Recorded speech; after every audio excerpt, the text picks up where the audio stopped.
તો સમરૂમાં સરસ્વતી અને ગણપતિ લાગુ પાય, પણ વી ચડવાણી માળી આપજો, અરે મારી જીભ લડી જશ ગાય. રજપૂતાઈ કઠણ થાય સુણીએ રાય સજાણ, ક્ષત્રિય દોવધ કારણે ખાંડે દુજે દાણ. ક્ષત્રિયાવટ રાજપૂતી ધર્મ જાળવવા બહુ કઠિન છે. ખાંડાની ધાર પર ચાલે એટલું કઠિન કાર્ય છે.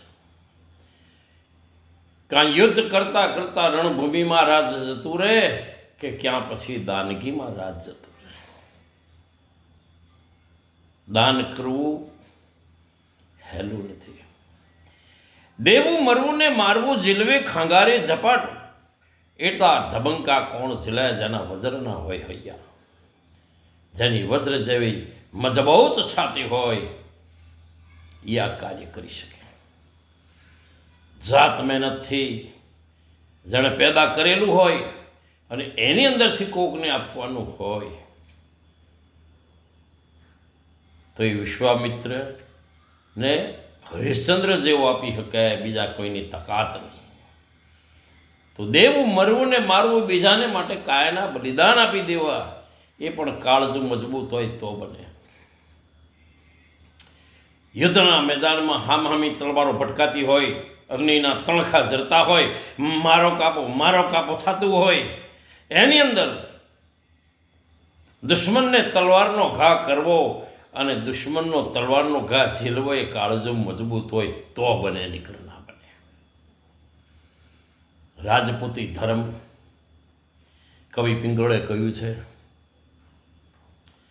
કે जिनको खायो अन्न चुकोत दान इनको, जिनके शिर उपकार आप दिए बदलो इनको. दयावंत दातार कृष्ण समोने कवियन को, रण को जानत खेल अरिणित काल जारन को. सिर विनाश दाही को दड़ लड़े, डरे न जाम के दूत को. कवि वेद पिंगल कहे यही धर्म रजपूत को. रजपूतों में आगो कवि पिंगले तो 9 બીજા ગુણ ગણાયા છે કે પ્રથમ અંગબળ હોય, દ્વિતીય અભ્યાસ સત્ર को.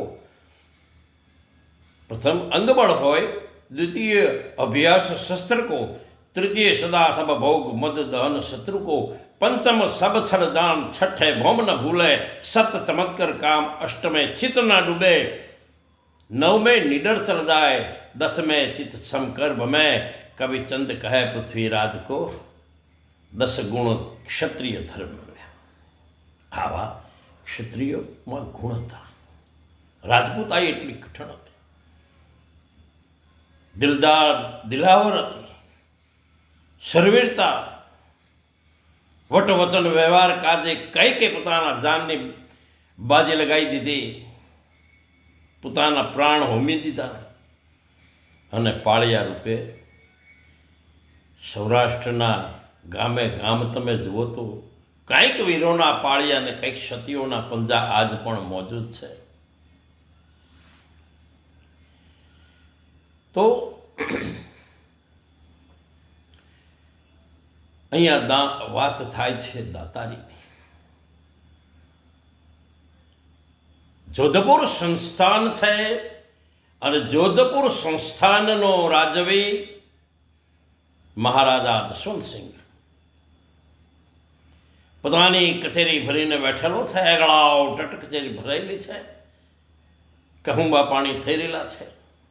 મારા હમ તારા હમ, ગામના એકના એક પાડાના હમ, ગામના ગાળાના હમ, આવા તો કંઈક હમું દઈ દઈને કહુંબા પાય છે અને કચેરીમાં આનંદ વિલાસ થઈ રહેલો છે.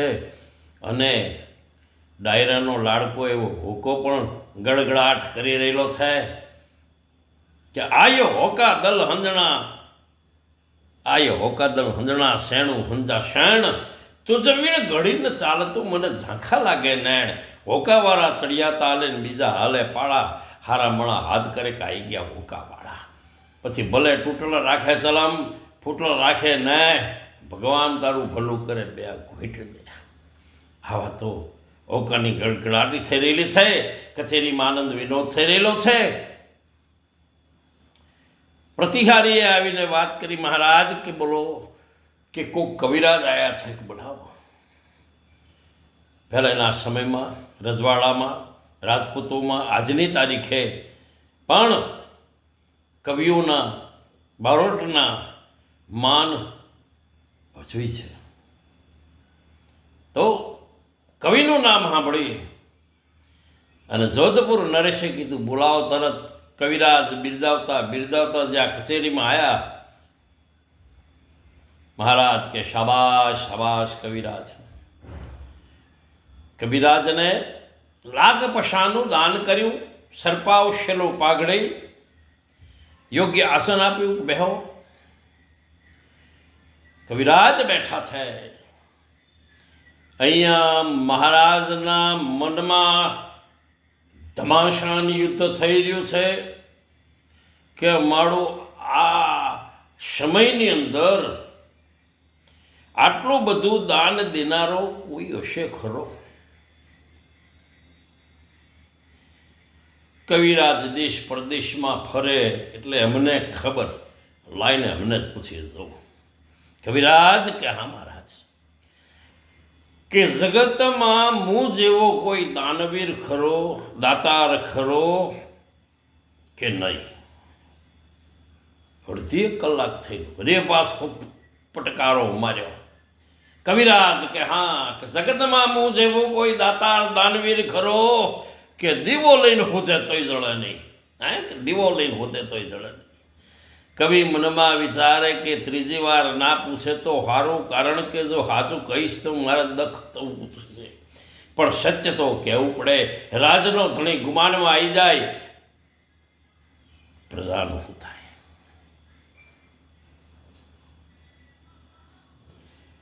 ત્રીજી વાર પૂછ્યું. કવિરાજ કે હા, જગતમાં હું જેવો કોઈ દાનવીર ખરો કે? બે વખત જૂઠું બોલ્યો મહારાજ. હે, બે વખત જૂઠું બોલ્યો.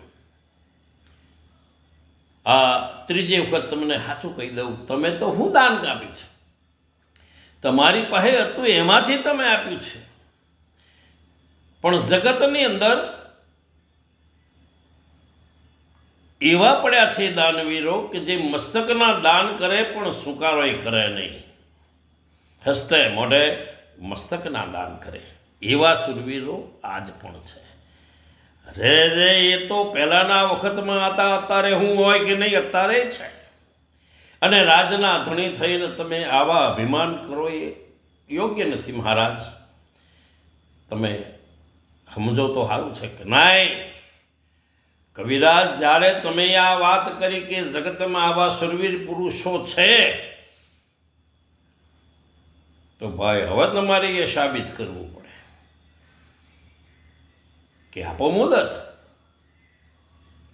6 મહિનાની. હા, કે 6 મહિનાની મુદત. 6 મહિનામાં કવિરાજ તમે એવો કોઈ સુરવીર પુરુષ ગોતીને લાયા તો બરાબર છે, પણ ન લાયા તો કે તો આ મારું મસ્તક ભર કચેરીમાં ઉતારીને આપી દઈશ તો બરોબર.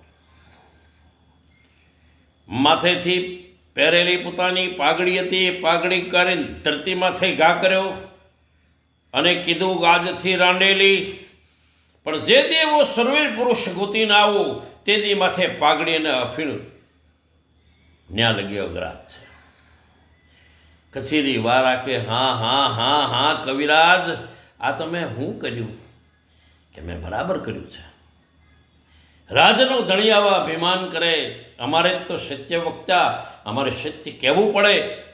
રાજ ભૂલતું હોય તો અમારે એને રસ્તો બતાડવો પડે. રાજાઓનું રમકડું દીપક સ્વભાવમાં તે શારદાનો પુત્ર કવિ વાણીમાં પંકાય છે. કવિઓના વચનને મૂઢતળ જાણે નહીં, ચાતુરી કવિની દેખી પ્રભુ ઉલસાય છે. જનમન બુદ્ધિમાન કવિતામાં ગુણતાન, છંદ ગીત ગાનતાન વંદન બોલાય છે. કવિઓના વચનમાં ભૂપતિ રમોજ કરે કે કવિ કાન કાવ્ય મુઘા મૂળ થઈ જાય છે. એક એક શબ્દ 1 લાખ રૂપિયાનો હોય માને તો. કે અમારા કવિનું કર્તવ્ય છે કે અમારે સાચું બોલવું. રાજા બાન બોલતા હોય કે રસ્તો ભૂલતા હોય તો અમારે રસ્તો બતાવવો એ અમારી ફરજ છે. કવિરાજ ત્યાંથી હાલવા માંડ્યા. મહારાજ કે કવિરાજ કે હા, કે તમારું દાન તો લેતા જાઓ, કે હવે અત્યારે નહીં, જે દેવો સર્વે પુરુષ ગોતીને આવું એ દિવસ લઈશ, એ પહેલાં નહીં. પોતાની ઘોડી પર સવાર થઈને કવિરાજ આવ્યા પોતાના વાસમાં. કે નાની સી વાતને વિવેકથી કહેતા, હાથમાં ઓકલો નહીં આવકારો દેતા, પણ વાંકો ફેટો ને વધુ વાચાણા, એની એ ધાણીએ બારોટ માળા. બારોટ વાસમાં એમનું મકાન હતું ને આગળ ગયા. તે વખતે વાડામાં કવિના ઘેરેથી હતા એ છાણા થાપતા હતા. છાણાવાળા હાથ હતા. કવિરાજને આવતા જોયા, બોળે મથે એટલે બઈ આવી કે કવિરાજ કે હા, શું થયું? કે કાંઈ નહીં થયું. અરે કે પણ તમારા મોઢા પરથી લાગે છે મને કે કાંક બન્યું છે. વય નાની અક્કલ વધુ ઉજળા ધેણા આચાર, દેજે એવું દાતાર કે હથર્યું માણા હામળા. બઈની ઉંમર તો નાની પણ તીક્ષ્ણ બુદ્ધિશાળી હતી. મોઢાના રંગ જોઈને, એની રેખાઓ જોઈ, આંખનો રંગ જોઈ અને બઈએ કહ્યું કે માનો ના માનો પણ કંઈક બન્યું છે. કે ભાઈ મહારાજ જોડે થોડીક વળસળ થઈ ગઈ, થોડો વાદ વિવાદ થઈ ગયો. કે પણ કેવો? કે મહારાજ ખુશ થયા, મને લાખ પશાના દાન કર્યા, સરપાવ શેલો પાઘડીનું દાન કર્યું. પણ મહારાજના મનમાં અભિમાન ઉત્પન્ન થયું ને એમને એમ કીધું કે મારા જેવો દાનવીર કોઈ ખરો? મેં 2 વખત જૂઠું બોલ્યો. ત્રીજી વાર પૂછ્યું ત્યારે કીધું કે તમે તો દ્રવ્યનું દાન કર્યું છે, એમાં આટલા બધા અભિમાન મહારાજ તમને ન શોભે. એવા શૂરવીરો પડ્યા છે કે જે સ્વેચ્છાએ હસ્તે મોઢે પોતાનું મસ્તક કાપે પણ સુકારો હરકું કરે નહીં. એવા આજની તારીખે પણ એવા શૂરવીરો છે. તારે મહારાજ કે એવો તમારે મને બતાવવો જોઈએ. 6 મહિનાની મુદત આપી. જો એવો સર્વે પુરુષ મળશે તો ઠીક છે, નીકળ છેલ્લા રામે રામ સમજજો. કહીને કવિએ ઘોડીને એડી મારી દળદળાટ કરતી ઘોડી હાલે. કવિરાજ ફરતા ફરતા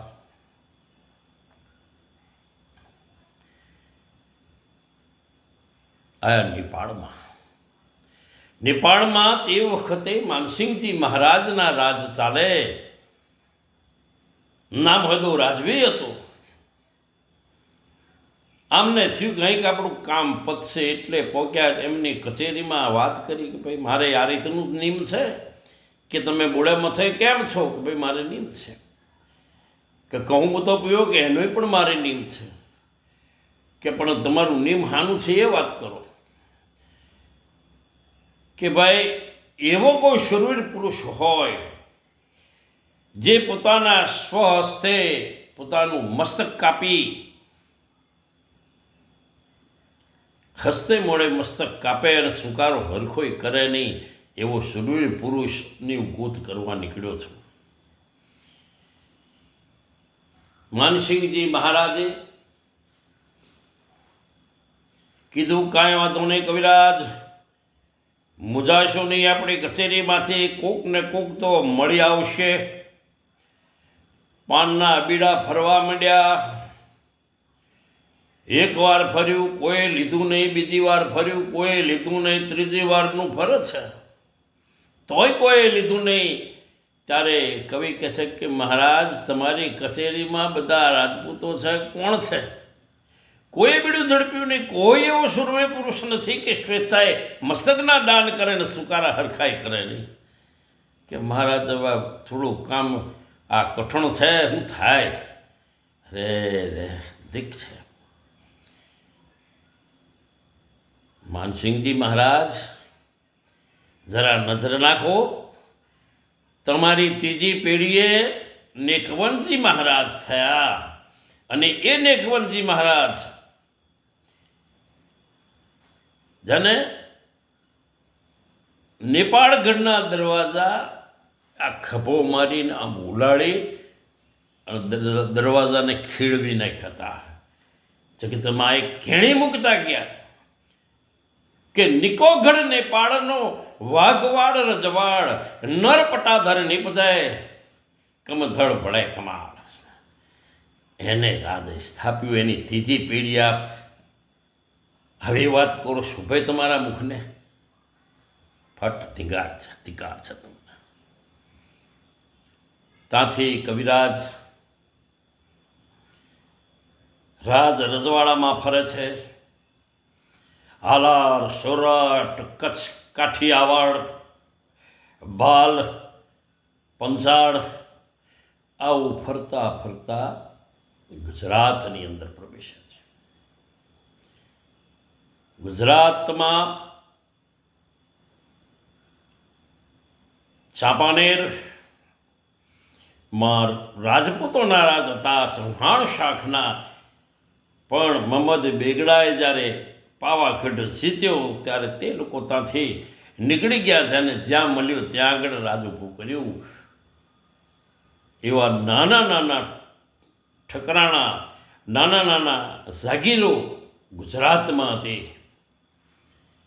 કોઈ 2 ગામનો ધણી હોય, કોઈ 5 ગામનો ધણી હોય, કોઈ 7 ગામનો ધણી હોય, કોઈ 15 ગામનો ધણી હોય. આવું નાના નાના રજવાડામાં પોતે રાજ કરતા, ઠકરાજ કરતા, ઠાકોર તરીકે ઓળખાતા. આ વાર્તા બની ગયેલી સત્ય હકીકત છે અને વાર્તા અહીંયા વિરામ આપું છું. એનો બીજો ભાગ ટૂંક સમયમાં હું રજૂ કરીશ. આ વાર્તા જો આપને પસંદ પડી હોય તો લાઈક કરજો, સબસ્ક્રાઈબ કરજો, શેર કરજો, વાતનો ફેલાવો કરજો. જય માતાજી.